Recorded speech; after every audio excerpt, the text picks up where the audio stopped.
Tujuan ini penting karena gini, semua hal itu pasti ada baiknya, pasti. Kamu tinggal ganti tujuannya, ganti settingnya menjadi baik dia. Apa wae wis? Apa hal buruk yang diimajinasimu apa? Membunuh orang misalnya. Membunuh orang yang sudah menghina orang tuaku dan segala macam kayak ini wis dadi bener gue. Dadi baik gue. Kasih setting yang berbeda sedikit, tujuan yang berbeda sedikit, yang tadinya buruk bisa baik. Ini sing ning katok. Elek. Kayak setting wis. Aku jan pengen garapi wong-wong men ngerti rasane ngalami. Nah, ngono wis dadi apik. Iya, Pak, maksud saya. Jadi kalau tidak ada tujuan, kita tidak bisa membedakan mana langkah yang tepat, mana langkah yang tidak tepat. Karena kalau ada tujuan, kita jadi bisa bedain langkah ini mendekatkanku ke tujuan atau menjauhkanku ke tujuan. Itu garis tepat atau tidaknya mengambil langkah. Aku berkali-kali ngomong penting gawe tujuan, bukan berarti kamu harus terbebani dengan tujuan itu. Tapi karena tanpa tujuan, waktu kita terbatas loh.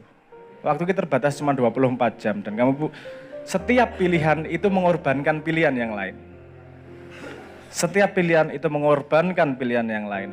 Kowe memilih untuk datang ke sini, lungguh ra cetha, kebulen sampingmu wis adoh sapa durung dengan resiko semacam itu, kamu menghilangkan kesempatan untuk dolan malam ini. Betul enggak? Kamu menghilangkan kesempatanmu untuk bisa opportunity cost yang lainnya tuh hilang. Apa jenenge? Nah, untuk kita bisa melepaskan opportunity cost yang mana ya ini ya?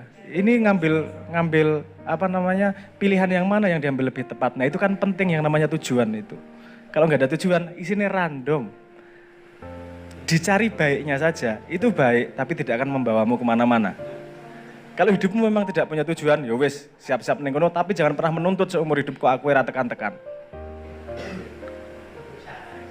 Kan ada imbal baliknya seperti itu. Nah, jadi saya pengen menggarisbawahi pentingnya yang namanya tujuan itu tadi. Tujuan itu berfungsi. Dia bukan untuk membebani kita, fungsinya kita agar bisa memilih apa dan mengorbankan apa. Karena waktu kita terbatas 24 jam semuanya. Monggo Mas Alwi. Ya.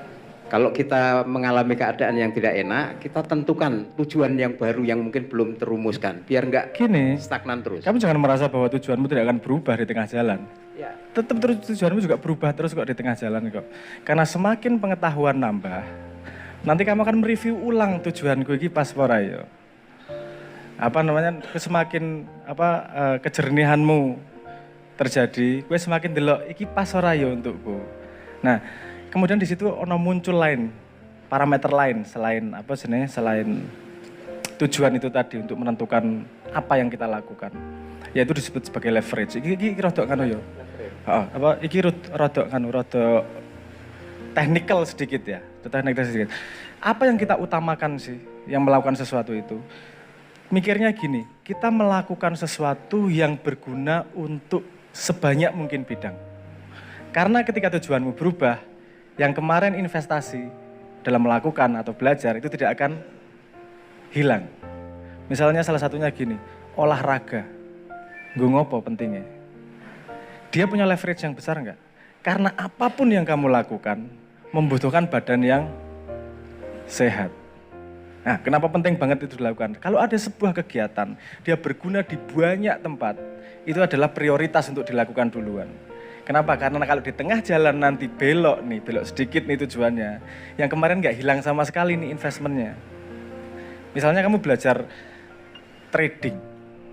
Kalau kamu cuma belajar tradingnya, kalau kamu kemudian pindah pekerjaan menjadi tidak trading, nggak berguna tuh ilmu tradingnya.